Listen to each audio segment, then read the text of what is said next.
A ver, en algún momento hemos tratado sobre los poderes reales, los que condicionan nuestra vida como sociedad, las rejas que contienen una granja.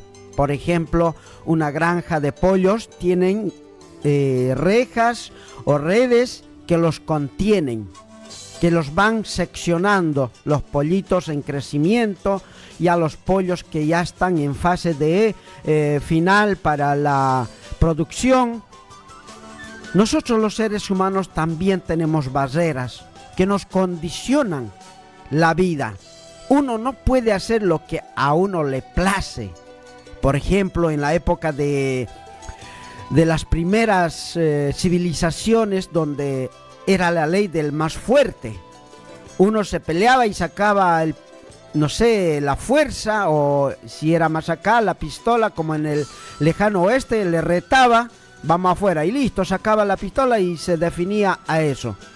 Y por eso, como sociedad, hemos ido creando algunos poderes o rejas que nos van condicionando, como ser el derecho, las leyes, y en base de esas leyes consensuadas como sociedad, nos hemos ido estableciendo como sociedad para vivir bajo esas leyes, bajo esas reglas, como en el fútbol. En el fútbol se tiene que meter el gol con los pies y también tiene su reglamento cómo y desde dónde y en qué condiciones. No puedes meter el gol con la mano. ¿Por qué? Porque está el reglamento por consenso de los equipos participantes, sus representantes van acordando. Y nosotros como ciudadanos también hemos creado poderes que nos reglan, condicionan nuestra sociedad. Los poderes establecidos en consenso como sociedad para vivir en una república, en un estado, son el poder ejecutivo, que está compuesto por el presidente y el vicepresidente. El poder legislativo, que está compuesto por la Cámara de Diputados y senadores, en este caso. En algunos otros países hay una sola cámara, uninominales son, unicamerales. Y el otro poder es el poder judicial.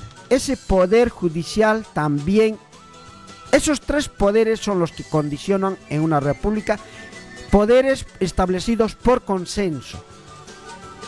Pero hay poderes que están fuera de estos poderes establecidos, que son los poderes fácticos, que también condicionan, reglan, son rejas que nos condicionan a nosotros los humanos en un país, dentro de una sociedad.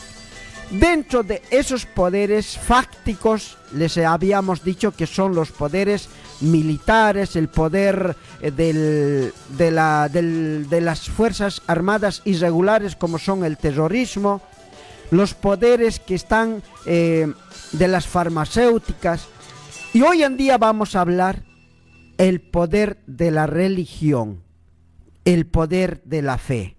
Es importante saber, conocer este poder, que no está establecido por consenso, pero sí está por fuera de la ley, condicionando la vida de todos los ciudadanos. El origen de la religión es uno de los temas más fascinantes y complejos que existen. El estudioso disciplina como la antropología, la sociología, la psicología y la historia ofrecen varias teorías que se complementan entre sí.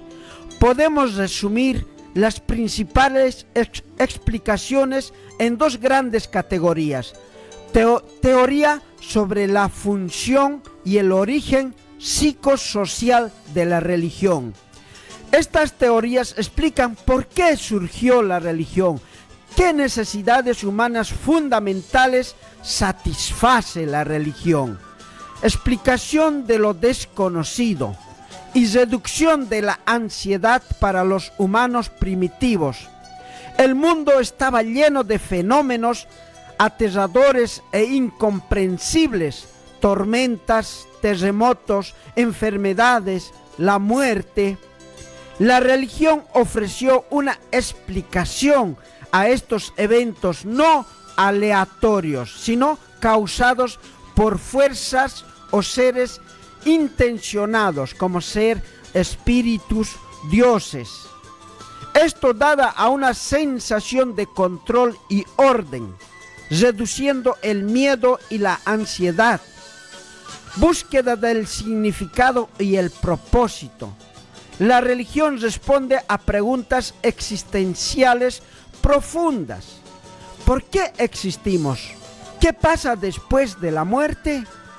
¿Cuál es el sentido de la vida? Al proporcionar un marco cosmológico, una historia sobre el origen y el destino del universo, la religión ofrece consuelo y un propósito trascendente, funcional, social y de cohesión grupal. El sociólogo Émile Durkheim argumenta que la religión es, ante todo, un fenómeno social. Los ritos, mitos y creencias compartidos fortalecen los lazos dentro de una comunidad, crean una identidad común y fomentan la cooperación, lo que se considera sagrado. Es, en esencia, la representación de la sociedad misma, control social y legitimación del orden. La religión a menudo sanciona normas morales y leyes argumentando que tienen un origen divino. Esto promueve la cohesión, desalienta el comportamiento que daña al grupo. También puede legitimar la autoridad, gobernantes o estructuras sociales. Ahí está donde se compruebe, ¿no? La religión legitima o desautoriza a gobernantes, a estructuras sociales, como la idea del derecho divino de los reyes. Evidencia arqueológica. Prácticas funerarias hace unos 100.000 años. Los neandertales y los primeros Homo sapiens enterraban a sus muertos con objetos, herramientas, joyas, alimentos. Esto sugiere una creencia en una vida después de la muerte. En concepto fundamentalmente religioso, el arte rupestre hace más de 40.000 años, pinturas en cuevas como las de Chauvet en Francia o Alemania, España, que representan animales híbridos, medio humanos, medio bestias, podrían indicar creencias chamánicas o rituales de caza mágicos. Estatuillas de Venus hace unos 30.000 años, figuras femeninas con rasgos exagerados, pechos, caderas grandes, como ser la diosa Venus, ¿no?, que se han encontrado, o en el anterior párrafo decía sobre los dioses como los dioses de los griegos, ¿no?, Zeus y otros. Y entonces interpretan a menudo como símbolos de fertilidad vinculados a cultos a una diosa madre. En conclusión, no hay un momento único del origen de la religión. En esencia, la religión parece un producto fundamentalmente humano que surge de nuestra búsqueda incansable del significado, consuelo y comunidad en un mundo que a menudo parece caótico e indiferente. Eso sería el origen de la religión, ¿no? Porque nosotros desde el origen de la civilización, cuando nosotros vivíamos en cavernas, éramos nómadas, no teníamos un lugar establecido, luego pudimos establecernos y convertirnos en poblaciones sedentarios, que aprendimos a cultivar hicimos la selección de las semillas que podíamos nosotros producir nuestro alimento. Luego domesticamos a los animales salvajes, encerrándolos, y luego, bueno, hoy en día tenemos animales domésticos y podemos vivir de ellos. Y bueno, la religión también apareció en esos momentos a la necesidad, en situaciones críticas del ser humano, ¿no? Hoy en día muchos que no creen en Dios, pero en situaciones extremas recurren a algo, a la fe, a creer en un Dios o en las energías, pero el ser humano no puede vivir sin una deidad o algo superior que los puedan ayudar. Hay tipos de religiones. Para las religiones monoteístas solo hay un Dios. Ese tipo de religión que son monoteístas, que tienen un solo Dios, un solo creador omnipotente. Cristianismo, creen en un solo Dios, aunque lo conceptualiza como una Trinidad, Padre, Hijo, Espíritu Santo, que son tres personas divinas en un solo Dios. En el Islam, la creencia en un solo Dios, Alá, es absoluto e indivisible. No hay más Dios que Alá, es el pilar fundamental del Islam. En el judaísmo, creen en un solo Dios, Yahvé, que es único e indivisible. En el sijismo, creen en un solo Dios también, que es eterno, llamado Waheguru. Desde el politeísmo, que son varios dioses, múltiples dioses, para las religiones politeístas existe un panteón de dioses y diosas, controlan diferentes aspectos del universo. El hinduismo es extremadamente diverso. Algunas corrientes son monoteístas, ven a los muchos dioses como manifestaciones de un solo ser supremo, Abraham, mientras que otras son claramente politeístas. El número de deidades es enorme, pudiendo llegar a mencionarse a 330 millones de dioses, aunque los principales son una decena, como Vishnu, Shiva, Devi, etc. Religiones antiguas, la mitología griega sería Zeus, Hera, Atenas, Atenea, etc. La romana, Júpiter, Juno, Minerva. La nórdica, Odín, Thor, Freya, o la egipcia, que creían en Ra, en Isis, Osiris, tenían numerosos dioses.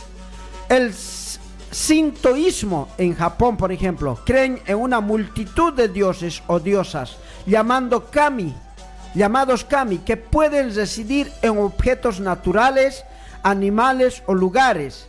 Se halla de 8 millones de kami, una forma de decir innumerables los dioses allá en Asia, en Japón especialmente. En la India. También. Desde esta perspectiva la respuesta es desde unos pocos hasta millones, ¿no? Desde el no teísmo, hemos visto el monoteísmo, el multiteísmo y el no teísmo, que no es ni uno ni varios, sino que no creen en otras, que son otras perspectivas. El budismo en general no se centra en la adoración de un Dios creador. La figura de Buda no es un Dios, sino un ser iluminado. Algunas escuelas, sin embargo, incorporan deidades de otras tradiciones como el hinduismo o el panteón tibetano, como seres poderosos pero no eternos ni creadores. El jainismo no cree en un Dios creador, sino que en el universo es eterno y sigue sus propias leyes. Los tirthakas, como Mahavira, son seres humanos que alcanzaron la liberación espiritual. ¿Cuántos son los creyentes en el mundo? Me gustaría saber eso también. ¿Cuántos creen en estos tipos de dioses o no creen? Y bueno, a simple vista, solo hablando de acá, hay bastante gente que sigue alguna corriente religiosa. Claro, hay muchas religiones, como 5 religiones dominantes en el mundo. En el mundo somos 8.000 millones de habitantes hasta este momento, porque antes estaban sobre los 7.000 millones, 7.500 millones, ahora ya estamos sobre los 8.000 millones. Estamos repoblando nuestro planeta Tierra. Nuestra casa está lleno y no hay lugar, y tampoco hay para producir alimentos. Estamos depredando los bosques, todo eso.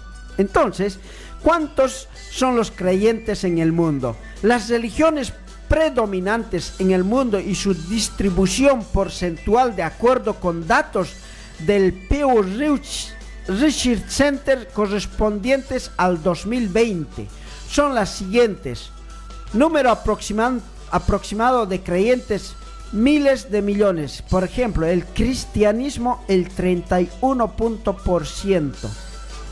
31.1%. El cristianismo. De los 8.000 millones de habitantes, ¿no? Está en primer lugar. Ocupa el 31% de millones, ¿no? El cristianismo. Sí, son como 2.300.000 millones. 2 millones sería, a ver, nosotros somos en Bolivia 11 millones, ¿no? Entonces solamente 2.300.000 son cristianos, o sea que muy poco. Bueno, el Islam... Pero hay que ver si esos datos están actualizados hasta el 2020, no es mucho, son como 5, porque como las estadísticas del censo son cada 10 años. Exacto. Y entonces seguramente en este tema este organismo ha hecho esa encuesta. Sí. Y que el cristianismo tiene el 31%, el Islam el 24%. El segundo lugar serían los islamistas, claro, después del cristianismo. Después el hinduismo el 15%, allá por India, por China también parte de eso. Y el budismo el 6%. El judaísmo no especificado el 0,15%, casi ni el 1% de millones. Los no afiliados serían el 15%, los no afiliados que no pertenecen a ninguna, pero de manera, por ejemplo, hay gente que no está en no son católicos, no son budistas, no son nada, pero creen en alguna de estas religiones. Eso sería el 15%. Ah, mira. Los porcentajes de religiones populares, otras, el judaísmo, no se detallan en las fuentes consultadas, pero se indica que en conjunto las primeras 4 religiones suman más de 3/4 partes de la población. O sea que las 3 primeras religiones, cuál serán el cristianismo, el islam, el hinduismo y el budismo. Esos 4 están ocupando las 3 partes de la sociedad. Claro. Y una parte sería que no cree nada en nada. ¿Cómo se dice el que no cree? Agnóstico. Agnóstico o no, los agnósticos creen en todos ellos, respetando. Y los ateos son los que no creen en Dios. Sí. Entonces, la población evangélica, la cifra de 600 millones es proporcionada por la sigla en inglés UEA, que significa Alianza Evangélica Mundial, la segunda entidad cristiana más grande a nivel global, que sirve como una red para iglesias evangélicas nacionales. Esto lo convierte en una fuente muy autorizada. Son como 600 millones de cristianos en el mundo. 600 millones. Mira. Entonces, la religión siempre fue clave, un poder fáctico que domina nuestra sociedad, condiciona nuestra sociedad. Janet, vos has estado averiguando algo sobre el tema. A ver, ¿cuál es tu opinión sobre la religión? Bueno, con el relato que haces, yo lo que puedo decir es, más que todo lo veo a la iglesia como la que controla la educación, la cultura, el arte, la que controla la educación, la cultura, el arte, la música, la arquitectura y la moral pública. La moral. ¿Qué es la moral? Ellos te dicen qué está bien, qué está mal. Exacto, y ojo que esta pequeña frase a mí me hace recuerdo a antes de las épocas donde que se ha podido hacer conquistas, ya sea para las mujeres, ya sea incluso para distintas etapas de la sociedad, porque anteriormente una mujer era relegada de todo, porque no le permitía la sociedad que pueda ocupar espacios ya sea de poder, que pueda tener una vida al igual que un hombre. Entonces, pero ¿quién te condicionaba eso? Era la iglesia. La iglesia era la que siempre daba el poder al hombre. No sé si porque había un Dios se tenía que dar el poder al hombre. Entonces, en ese sentido, en el colegio, yo me acuerdo cuando era chica, llevábamos la materia de religión. Y desde ahí te adoctrinaban, podría decir yo, a cómo tenía que ser. O sea, es como ponerte un orden: por este camino tenés que caminar. No podés irte a este lado ni a este otro lado, porque lo que está de este lado es malo y de este otro lado peor. Entonces, nuestras sociedades, y esto hago una cadena hacia atrás de cómo fue, ¿no? No en vano vinieron cuando fue la colonización de nuestros pueblos con la espada y la Biblia. ¿Por qué? Porque ahí nos empezaron a adoctrinar, cuando nosotros teníamos una cultura diferente, donde que podíamos... Esa palabra adoctrinar no es malo, porque hoy en día nos dicen adoctrinados. Nosotros adoctrinamos a nuestros hijos. Pero esa palabra adoctrinar, porque está mal vista, y hay que aclarar. Mejor es decir, nos van colonizando culturalmente, nos van educando a su forma de vida. Es lo mismo que decir adoctrinar. Y no es malo la palabra, pero para aclarar, ¿no? Bien, bueno, es como cada quien lleva la corriente que quiere marcar. Claro. Porque en este caso, desde tiempos inmemorables, y esto lo tenemos que retroceder a la colonia, donde que vinieron con la espada y la cruz para llevarnos a su corriente, a su pensamiento de cómo tenía que ser nuestra vida. Nos quitaron la posibilidad de mantenernos con nuestro lenguaje, con nuestras costumbres, con nuestras tradiciones, y al punto de que nos impusieron una Biblia.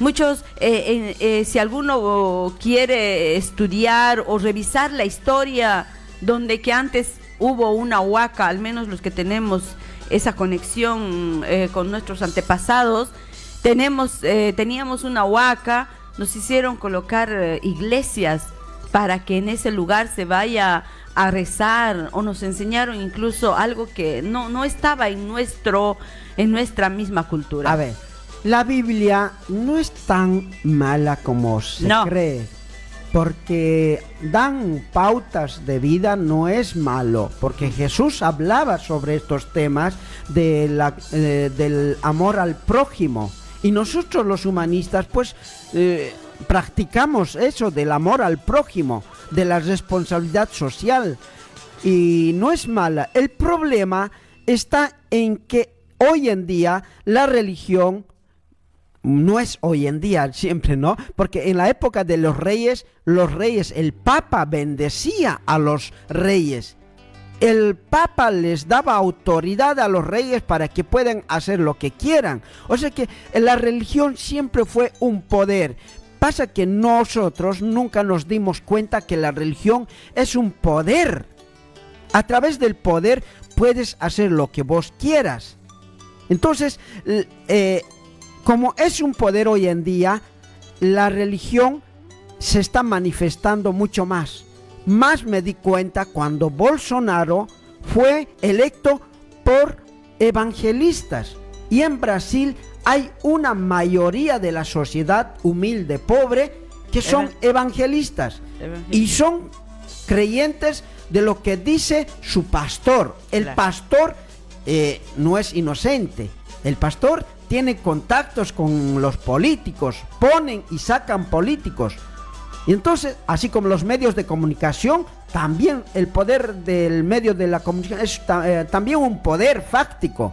Ellos ponen y sacan gobiernos. Por ejemplo, aquí en la Argentina, Clarín, el dueño Mañeto, él, cuando entra un gobierno, él le manda una carta: quiero esto, y hace, y lo demás hacete cargo vos, pero yo quiero para mí esto.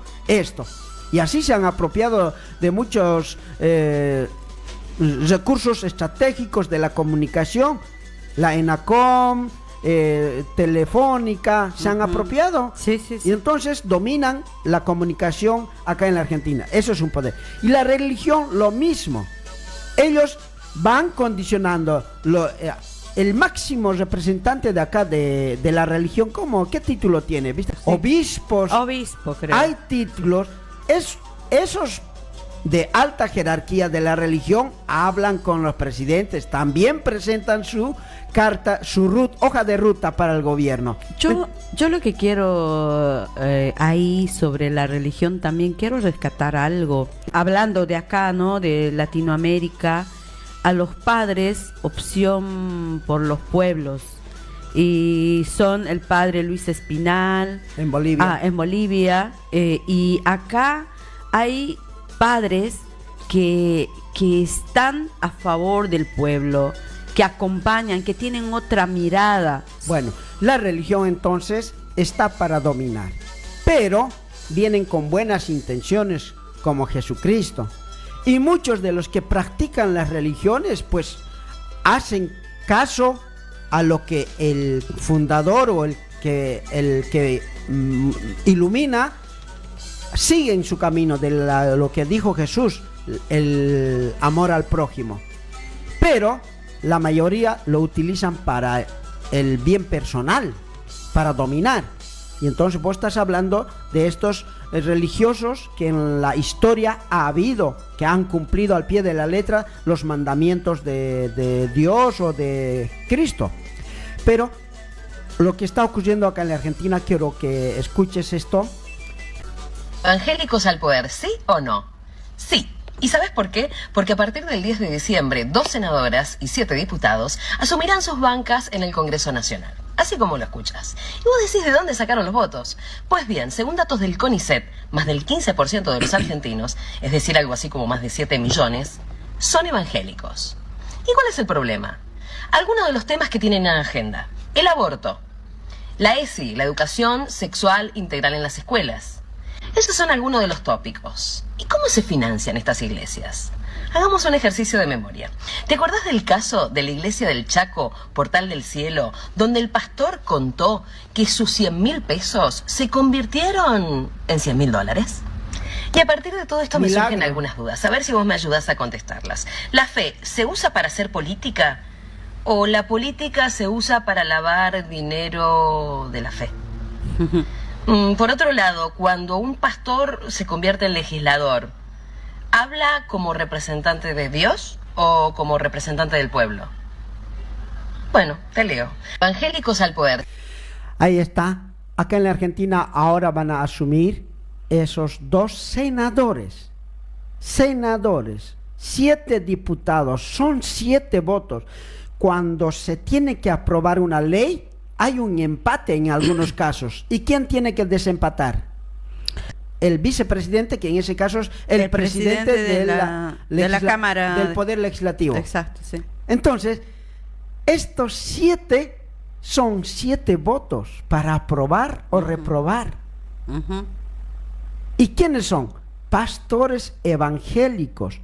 Cuando en la Biblia dice que los pastores o la religión no pueden hacer política más que porque los gobiernos son puestos por Dios. Nosotros no, nosotros estamos en el plano espiritual. Nosotros estamos pensando en nuestro espíritu, en nuestro alma, en la salvación de nuestra alma. Pero estos están condicionando la vida material, la vida física.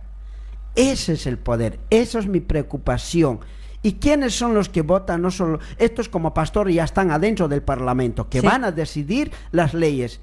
Pero ¿cómo van estos ascendiendo? A través del crecimiento de los fieles o los evangelistas que van votando. Claro. Claro ejemplo ha sido en Brasil. Acá también estos pastores no han entrado porque alguno de nosotros lo ha votado, sino su gente, los evangelistas. Exactamente, sí. No, es como contradictorio, ¿no? Cuando algunos los escuchas a los propios fieles decir, no, nosotros no nos metemos en la política, nuestro acompañamiento es a lo que nos dice nuestra comunidad, hablo en lo que es una iglesia, pero llegado el momento, cuando el pastor trasciende sus mismas fronteras y va por otras cosas claramente. Una cosa es lo que tú dices y otra cosa es lo que haces. Yo siempre he tenido esa mirada, más que todo con los que profesan el amor al prójimo y después estoy viendo el maltrato al prójimo. Ayer, por ejemplo, no. te hago ayer pasé un momento de indignación porque estaba volviendo del hospital que me había atendido y resulta que me subo en un colectivo donde que había una señora, para mí que la señora se imaginaba que una señora de bien, y sube un señor, obviamente, claramente que seguramente está en una situación difícil, que venía mal, tuvo un accidente, la cara, el brazo que estaba accidentado y se sienta al lado de esa señora. Y para no incomodar a la gente y a la señora, se sienta de costadito para no lastimarse el brazo, que lo tienen maltratado, por lo que lo vi. Y cuando la señora, ¿sabes qué? Le empieza a decir cosas realmente terribles, porque le dice, mugroso, o sea, empieza a actuar despectivamente, hasta el punto de que le dice, señor chofer, usted no tiene que permitir que estas personas entren al colectivo. Más bien que el chofer era una persona reconsciente y le dice, señora, disculpe, pero acá entra el que paga el pasaje. No porque tiene una cara linda o esté en una situación presentable. Y realmente fue terrible ese momento porque esa mujer trataba con agravio. Desprecio, claro. Exacto. Bueno, el problema está en que estos evangelistas dicen, nosotros no nos importa la política, pero los pastores sí. Y cuando le ocurre algo malo o algo bueno, gracias a Dios. Y mi compañera, por ejemplo, sufre un problema de salud y no lo encuentran la falla y no puede trabajar, pero como ya está regularizada no lo podían despedir, y en un momento le encontraron algo y me está mejorando, dice, ¿fuiste al hospital? Sí, y eso está años ella, problemas de la columna. Entonces, gracias a Dios, sí, Dios me está bendiciendo, me estoy mejorando. Y dentro de mí digo, no es Dios, es el médico. No tiene nada que ver Dios con un profesional. Claro. Porque si fuera Dios, en la pandemia hubiera curado, salvado a tantos, hubiera intervenido y evitar que haya esa pandemia. No, los evangelistas, pastores estaban escondidos igual como nosotros. Se murieron igual como nosotros, como nuestros familiares. Entonces, la religión precisamente no es como uno quisiera, pero hay gente que utiliza. Respetamos todo, pero hay que también pensar, uno es lo terrenal, porque tenés que vivir del pan, tu físico necesita alimentos, necesita salud, y eso ¿quién condiciona? La política. Pero ¿te metes o no te metes? Son dos cosas. Pero tus pastores sí se meten, pero los evangelistas no se meten. Claro. Bueno, ahí estamos, lamentablemente. Y bueno, hay que reflexionar al respecto, porque, quieras, como lo dijiste, vivimos en este mundo que es terrenal.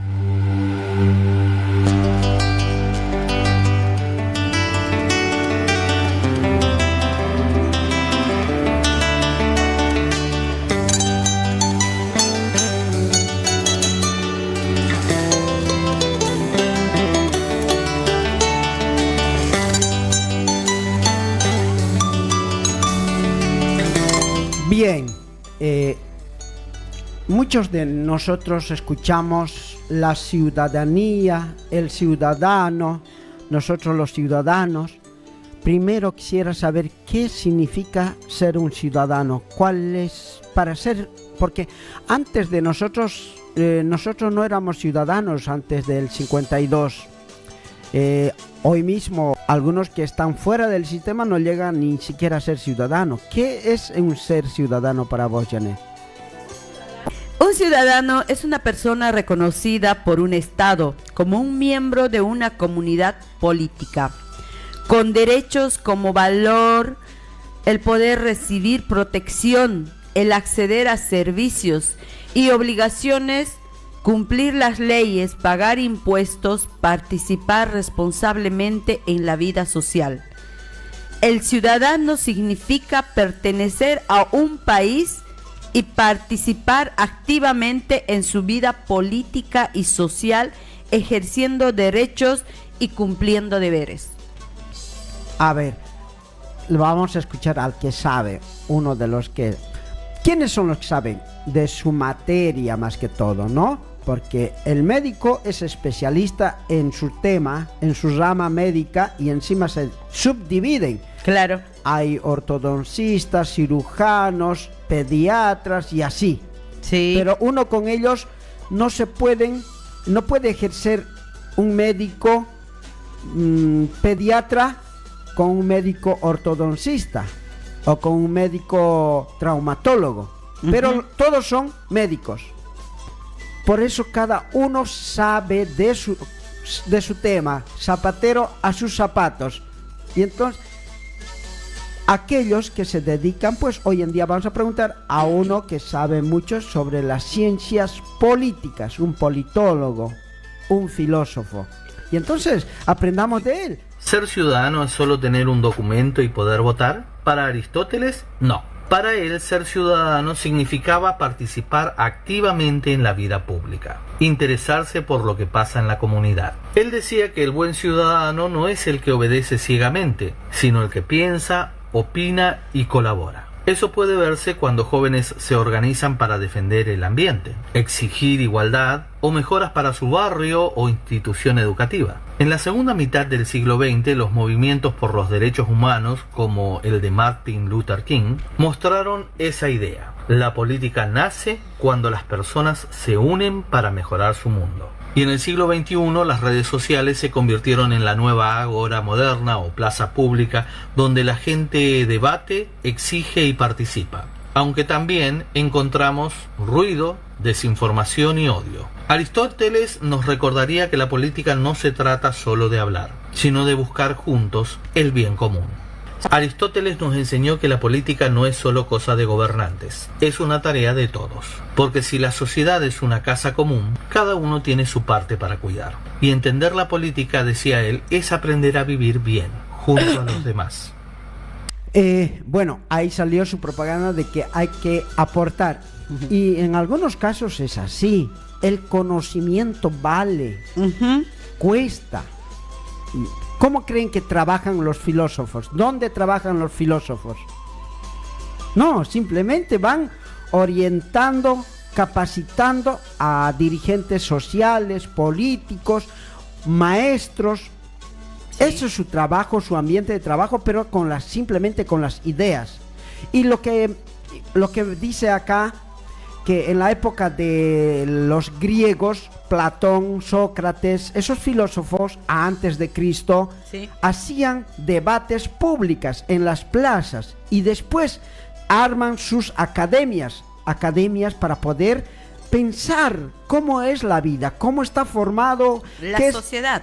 No solo la sociedad, estudiaban qué es la física. En ese momento no sabían cómo estaba compuesto nuestro planeta Tierra y qué había en el espacio, porque creían que el centro del universo era nuestro planeta Tierra, que con el tiempo entendimos que nuestro planeta Tierra es el tercer planeta del sistema solar. Del sistema solar, porque el principal es el Sol. Claro. Pero en su momento ellos estaban pensando todas esas cosas, en los dioses, en la biología, primero era en la metafísica, en los dioses, ¿no?, que creaban, y después ya fueron pensando en la física. ¿Cómo es que se cae esta pluma y este metal, y esta pluma tarda en caer? Y así iban preguntándose y crearon sus academias para poder enseñar a la gente, de hablar, de conversar. Pregúntame. Más que todo de buscar el porqué de las cosas. El porqué de las cosas. Y entonces la filosofía es el amor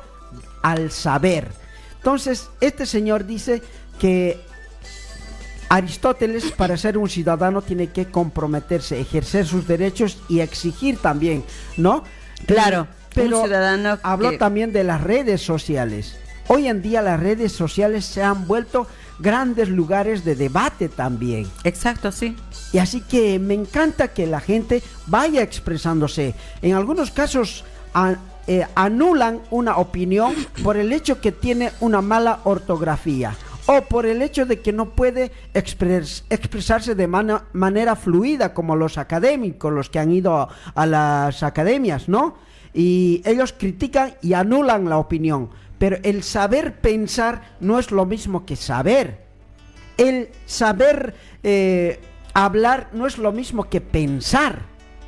En ese caso ya no sería una conversación con distintos pensamientos, más allá que no pueda escribirlo bien o decirlo como un académico lo diría. No sirve porque es sesgado. Es como decir, yo hablo con los que me gusta y con los que están a mi nivel, y los demás quedan afuera. Claro, ellos quieren imponer, por el hecho que han ido a las universidades, han aprendido a leer y a hablar y saben de su tema en no sé para qué han estudiado, pero creen que se las saben todas. Por eso yo soy muy crítico de nuestros profesionales, no todos obviamente, pero muy crítico. Creen que ellos se lo saben todo porque yo he ido a la academia, yo soy profesional, y la gente tiene que callarse. Y hoy en día se está debatiendo la reforma laboral en Bolivia. Ya están implantando la idea de debatir, de cambiar la forma de educar. Reforma educativa, dirías. Sí. Pero sin embargo, estos jóvenes que hoy vemos en las redes sociales bailando nuestra música, hablando, los principales tiktokers de acá de Sudamérica están entre los bolivianos. Y después tenemos gente que ya no es lo mismo como cuando nosotros teníamos 20 años. Estos jóvenes de 20 años están ya en otra liga. Exacto, sí, haciendo sus bandas tropicales. Hoy en día, euforia, iluminación, traje, imagen a la altura de cualquier otro país. Pero nosotros alguna vez hemos estado a la altura de, por lo menos, de Sudamérica, de Argentina, de Brasil. No, éramos el peor país, solo le ganábamos a Haití. Exacto. Ser boliviano era una vergüenza en la época de la República. Esa educación es lo que nosotros hemos tenido. Era una educación claramente dividida, porque para los que tenían el poder económico podían llegar a ser médicos, podían llegar a hacer lo que ellos quisieran, que era obviamente para aquellos que no se dan cuenta o tal vez no lo han vivido, era un porcentaje muy bajo, como el 1 o el 2% de la sociedad de Bolivia que tenía el derecho o el privilegio de estudiar y ser algo en la vida. Pero la mayoría del pueblo, si vemos estadísticas, porque acá no es solamente lo que nosotros decimos o pensamos, sino hay estadísticas claves donde que se ve claramente cómo los hijos de un trabajador, lo mínimo que podían aspirar era a ser un profesor o a ser un chofer, o muy pocos llegar a algo que tal vez uno soñaba y quería. Eso en su momento. Nosotros, por eso comparándonos con estos jóvenes de 20, nosotros cuando teníamos 20 años estábamos bailando música techno, músicas europeas, éramos rockeros, mirando para el norte. Mirando para el norte o para los europeos. Pero hoy en día estos jóvenes no son eso, están creando una identidad propia. ¿Y eso quién los educó? ¿Y quién nos educó a nosotros? Esa es la diferencia, ¿quién nos educó? Y entonces acá nos habla formas de ver. Entonces va a aprender a valorar que vestirse con poncho es atraso y vestirse con terno y corbata es progreso, que vestirse con pollera es atraso y ponerse vestido es progreso, que hablar aymara quechua es atraso y que hablar castellano es progreso. Ha cambiado su cerebro, ha adquirido el cerebro occidental, misión cumplida para la educación. Ese es el aporte de la educación, una educación domesticadora, una educación que enseña desde niño a las personas a obedecer. Y la educación del patrón enseña a sus hijos a mandar. Esa es la gran diferencia. La educación que nos dan nos enseña a obedecer, la educación del rico enseña a mandar, porque desde chiquitito está pateando a la empleada, está aprendiendo a ejercer el poder, y a nosotros nos dan otra educación. Y en el tema de la religión, ya lo hemos visto, la Iglesia ha demorado 40 años en definir que nosotros habíamos tenido alma. Porque cuando ellos han llegado, han dicho que somos unos animales medio parecidos a ellos. Y 40 años han discutido y han definido que habíamos tenido alma. El trabajo de la religión es un complemento de la educación. Cuando nos enseñan la Santísima Trinidad en el nombre del Padre, Hijo, Espíritu Santo, Padre macho, Hijo macho, Espíritu Santo macho, machismo total. Hay que ver en la Biblia el Cantar de los Cantares, machismo total. En la espiritualidad andina no existe el macho. Hay sexo sagrado macho, hay sexo sagrado hembra. Todo es pareja. Las flores son macho, hembra. Los animales son macho, hembra, hasta las piedras para nosotros son macho, hembra. Todo es una dualidad, todo es una complementariedad. Y nos han atropellado con esta religión machista. Esto es así porque nuestra vida es así. La vida de la comunidad es complementariedad, es dualidad, equilibrio. Y por eso nuestras autoridades originarias es imposible que sea un hombre solo autoridad o una mujer sola autoridad. La condición para ser autoridad es ser pareja, porque vivimos en el mundo de la dualidad, de la complementariedad, y eso no es pasado. Y así vienen los 10 mandamientos y muchas otras cosas en el afán de colonizar. Amar a Dios por sobre todas las cosas. ¿Ellos habrán amado a Dios para hacer todo lo que han hecho? No desearás la mujer de tu prójimo. Y los curas, en nombre de blanquear a las razas, están violando permanentemente a las mujeres. Derecho de pernada, lo dicen. No robarás. Desde que han llegado han empezado a robar nuestra plata, nuestro oro, y nos siguen robando. No matarás.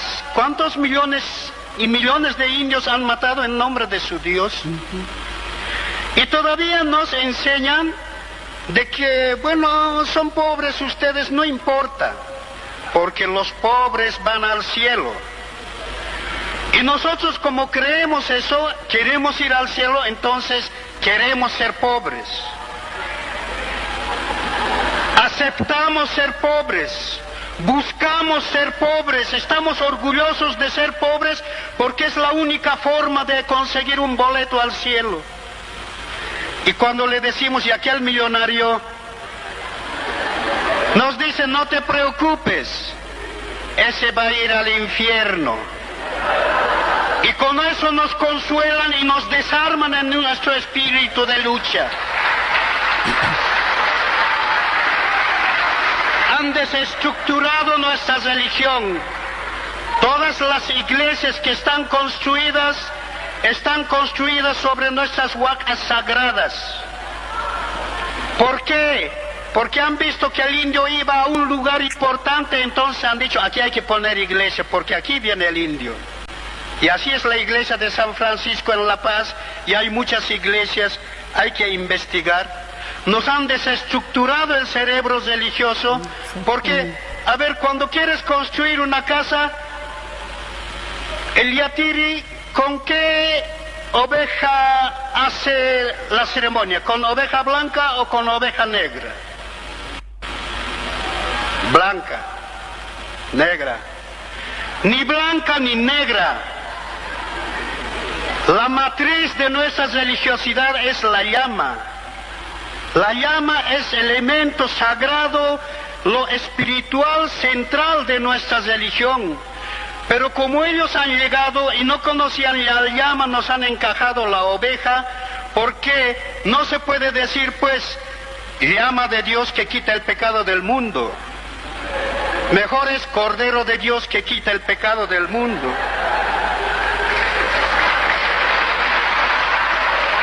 Educación, religión, armas fundamentales del colonialismo, que sigue funcionando hasta hoy, que han destruido nuestra cosmovisión andina. Exactamente. El mundo occidental es diferente, el mundo andino es diferente.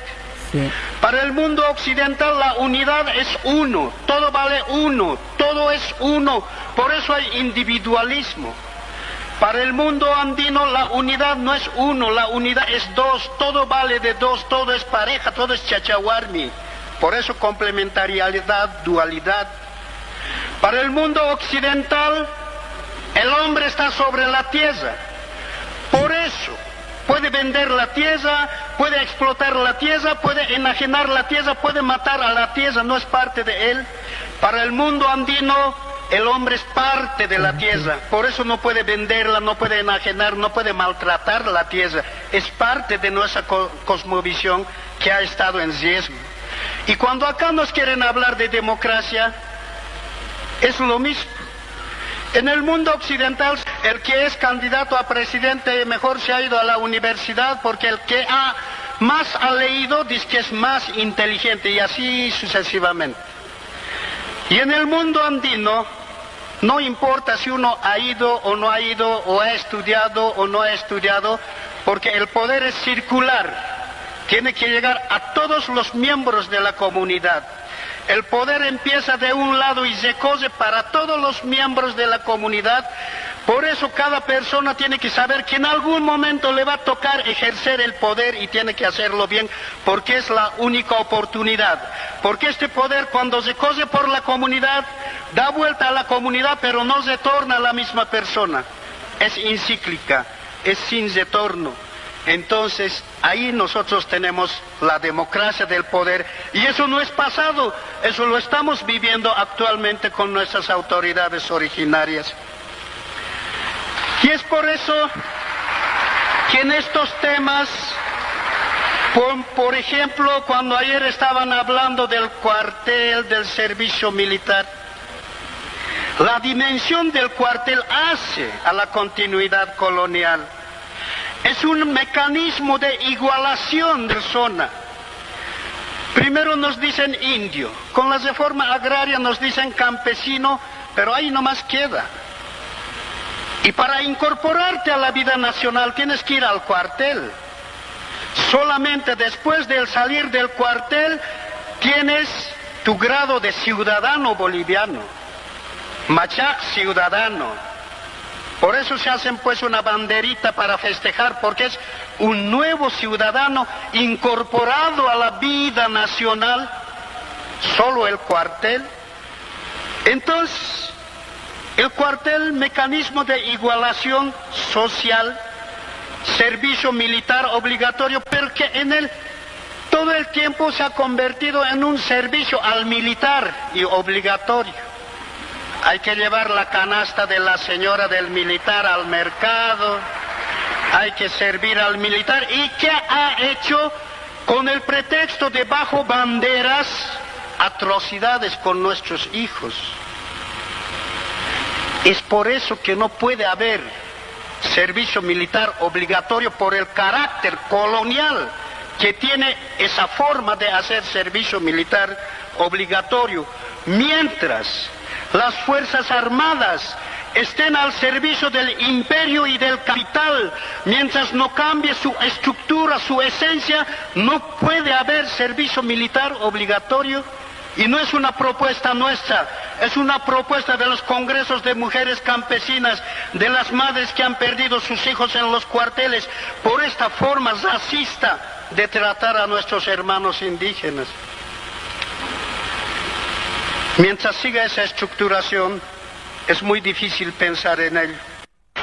Es eso lo que están debatiendo ahora, formas de ver. Cosmovisión es formas de ver el mundo, de interpretar el mundo.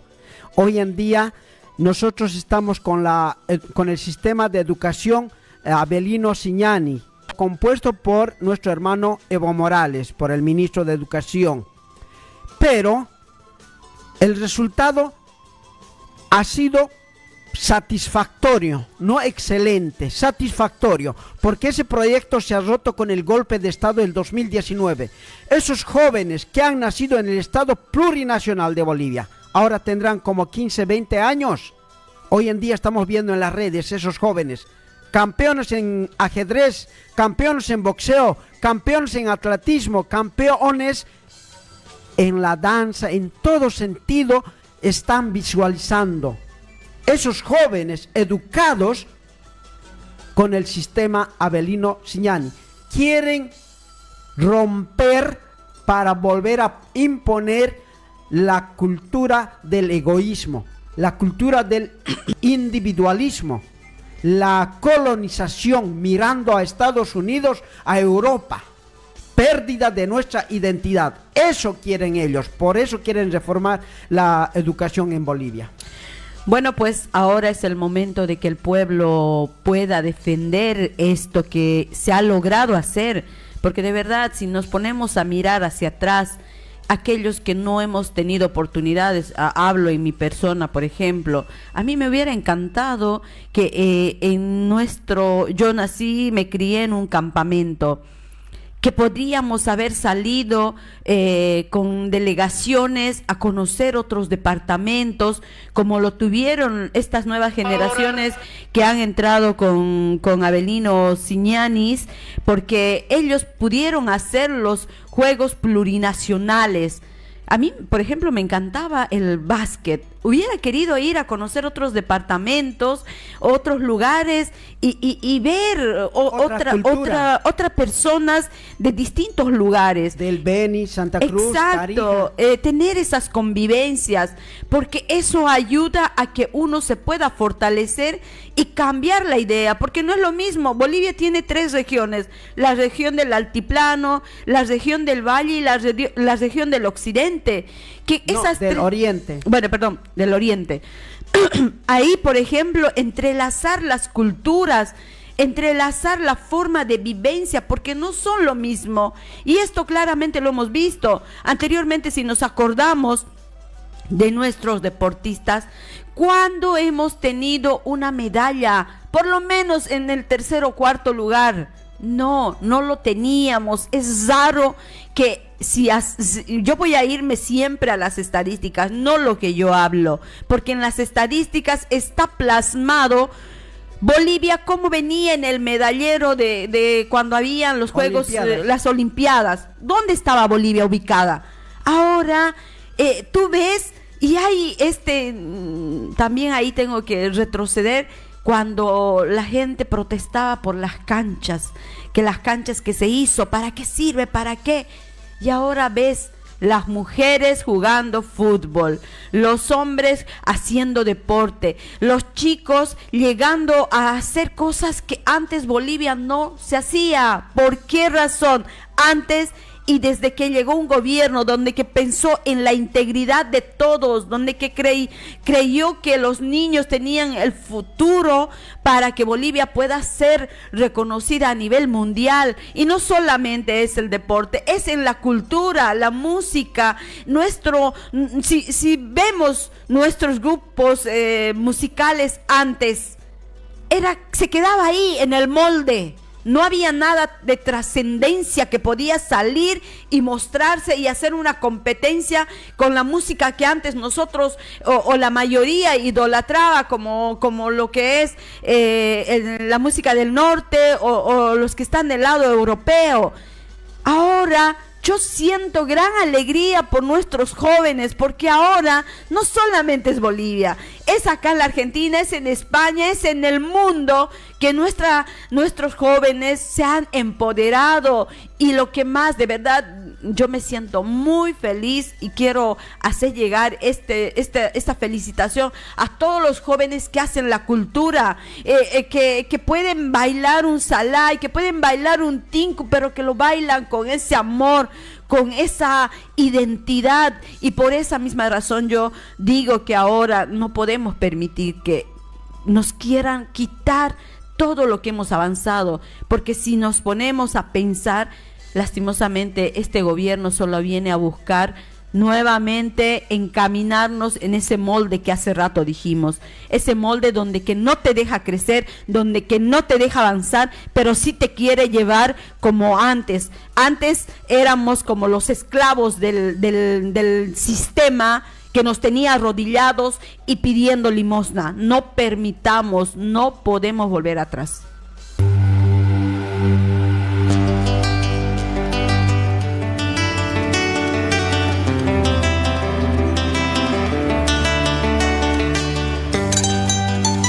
Bueno, este fin de semana anterior, el domingo, les habíamos dicho que iba a haber unas elecciones, y así fue, y salieron dos candidatos, José Kast y Janet Jara. Jara representa al gobierno de Boric, sí, y Kast significa a la ultraderecha. Y todos los partidos que han perdido van a apoyar a Kast, porque todos son de derecha. Y entonces tiene las de perder Jara. Y lamentablemente, pues diría uno, no, que me importa, es Chile, todo. No, estos gobiernos mandan representantes a la ONU, a la OEA.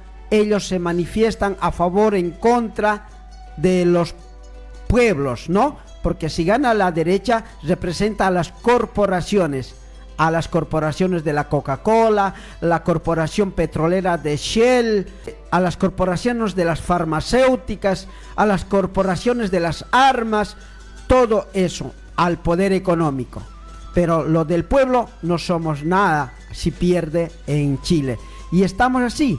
Y un ciudadano argentino que se manifestó de esta manera. Ya me activas esto. Claro, sí, está ahí, activado. Dale. Hoy me gustaría hablarle a nuestros hermanos chilenos y con todo respeto pedirles que se planteen una pregunta, una simple pregunta. ¿Quién va a representar mejor los intereses de Chile y del pueblo chileno? ¿Kast o Jara? ¿Quién va a poner la mirada sobre los más vulnerados en Chile, sobre los más pobres?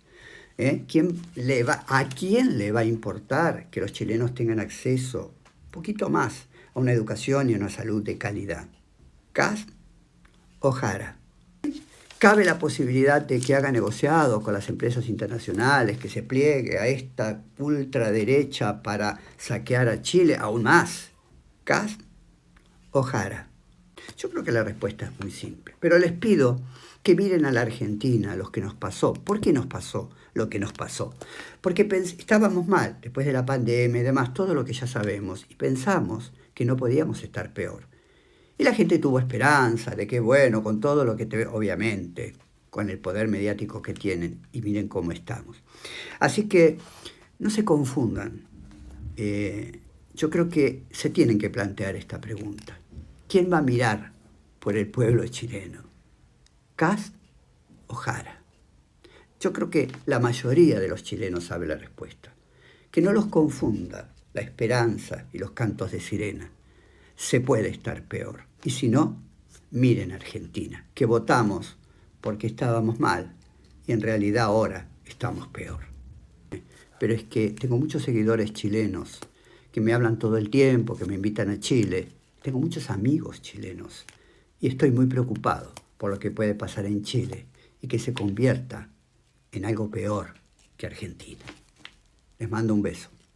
Y bueno, habrá que la gente tenga que crear esa conciencia, porque sabemos claramente que Chile es un país que ha sido dominado por el neoliberalismo, por los grandes capitales, que yo nunca me voy a olvidar que hubo una charla donde que decía, ¿no?, una chilena representante de allá había llegado y decía: ustedes acá en la Argentina siéntanse privilegiados, porque ustedes han conocido un gobierno que ha pensado en su pueblo y que les ha dado derechos. Nosotros en Chile nunca lo hemos tenido. Y ese mensaje nunca me lo olvido. Por eso es cuanto acá me duele que lastimosamente tanto acá en la Argentina como en Bolivia hayamos retrocedido. El domingo pasado también se llevó un referéndum allá en el Ecuador. El referéndum que preguntaba 4 preguntas. ¿Está usted de acuerdo con que se elimine la prohibición de establecer bases militares extranjeras o instalaciones extranjeras con propósitos militares y de ceder bases militares nacionales a fuerzas armadas de seguridad extranjeras, reformando parcialmente la Constitución conformidad con el anexo de la pregunta? No. Ha votado en contra. ¿Está de acuerdo usted con que se elimine la obligación del Estado de asignar recursos del presupuesto general del Estado a las organizaciones políticas, reformando parcialmente la Constitución de conformidad con el anexo de la pregunta? También dijo no, estamos en contra. ¿Está usted de acuerdo con que se convoque e instale una asamblea constituyente cuyos representantes sea elegido por el pueblo ecuatoriano? El pueblo dijo no. Así que, y otras 4 preguntas era, y votó en contra, ganó el pueblo. Así que el gobierno se queda sin bases militares extranjeras en el Ecuador, cosa que en Bolivia también están queriendo hacer eso. Y bueno, no puede hacer lo que él quiera. El pueblo debe estar atento a lo que suceda. Bueno, ahí felicitarles a todos los ecuatorianos que por lo menos, a pesar de que tienen un gobierno obviamente que es en contra del pueblo, ha podido tomar la decisión de decirle que no va a pasar sobre lo que el pueblo o lo que ya había trabajado para no tener esa intromisión y para que un gobierno no haga lo que quiera. Así que vamos Ecuador, sigamos empoderando, que el tiempo pasa, pero el pueblo tiene que irse preparando para la próxima elección, que sea uno del pueblo, que vaya a defender sus derechos como ecuatorianos. La guerra de la OTAN contra Rusia en territorio ucraniano. Hay que saber también quiénes componen la OTAN, ¿no? Sí. Y entonces, la OTAN contra Rusia, y Donald Trump se salió de ese objetivo porque Biden inició. Ahora Trump tiene otros intereses, claro, y quiere apaciguar y no está logrando. Ya pasó un año y no pudo, porque él tenía que hacerlo en 4 días, lo voy a terminar la guerra, pero no pudo. Y ahora le dio un ultimátum Trump a Zelensky. A ver qué dijo esto. Ucrania podría rendirse esta semana. Trump presiona a Zelensky para que acepte un nuevo acuerdo de paz, un extenso plan de 28 puntos. Trump afirma que pondrá fin a la guerra rápidamente. Ucrania obtendrá la paz, Europa la seguridad y Estados Unidos restablecerá las relaciones amistosas con Rusia. Suena bien, pero nada en esta situación es sencillo. Zelensky está bajo una enorme presión. La guerra va mal, las tropas están exhaustas, los suministros escasean y el reciente escándalo financiero solo empeoró las cosas. Muchos dicen que no le quedan opciones reales. El acuerdo exige que Ucrania renuncie a las 4 regiones que Rusia ya controla, que se mantenga fuera de la OTAN y de la UE y que permanezca totalmente neutral. Además, Trump quiere que se levanten todas las sanciones contra Rusia y que las relaciones vuelvan a la normalidad. Y cuando alguien preguntó, ¿qué pasa con la seguridad de Europa?, la respuesta fue fría: no nos importa. Ahora el mundo contiene la respiración. ¿Firmará Zelensky este acuerdo? ¿O está a punto de suceder algo aún más importante? Bueno, eso es lo que está sucediendo allá en Ucrania con Estados Unidos, la OTAN, ¿no? pero lamentablemente parte de la OTAN son Francia, Alemania y esos países europeos no están de acuerdo porque están quedándose sin nada. Claro. Porque en esta guerra solo está ganando Estados Unidos y Rusia. Rusia sin querer se está ganando 4 territorios de Ucrania.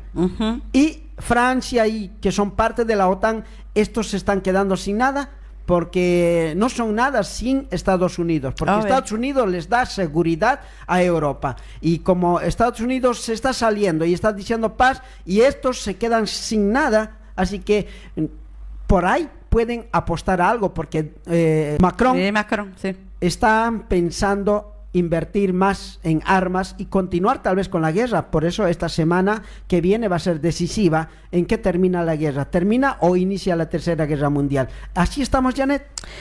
Y bueno, esperemos que ahí, yo voy a decir, las energías hagan que todos sean a favor de Rusia, a favor de los pueblos, porque no podemos querer seguir metiendo la gasolina para que se haga la guerra, porque la guerra nada bueno trae para los pueblos. Obviamente los poderes son los que se disputan ahí cómo va a ser, pero el que paga y el que las pasa muy mal es el pueblo.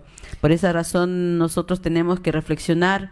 Acá en Latinoamérica siempre nos hemos declarado en paz. Así que tenemos de paz. Exacto, y tenemos que mantener eso a costa de cualquier cosa, porque la paz es lo más importante para que nuestros pueblos se puedan desarrollar. Tenemos que estar unidos en defensa de Venezuela. Venezuela es la puerta o el muro de contención para no ser legalmente colonia estadounidense. Exactamente. Porque si gana a Venezuela, ¿quién se va a enfrentar? Listo, son colonia, ellos van a venir como eran los reyes de España, venían, cargaban los metales, cargaban el azúcar, cargaban el café, el trigo, y se lo llevaban al barco, del barco a España, a Europa, a Francia, felices ellos saqueando como dueños, porque éramos colonia de ellos, y entonces se saqueaban todo.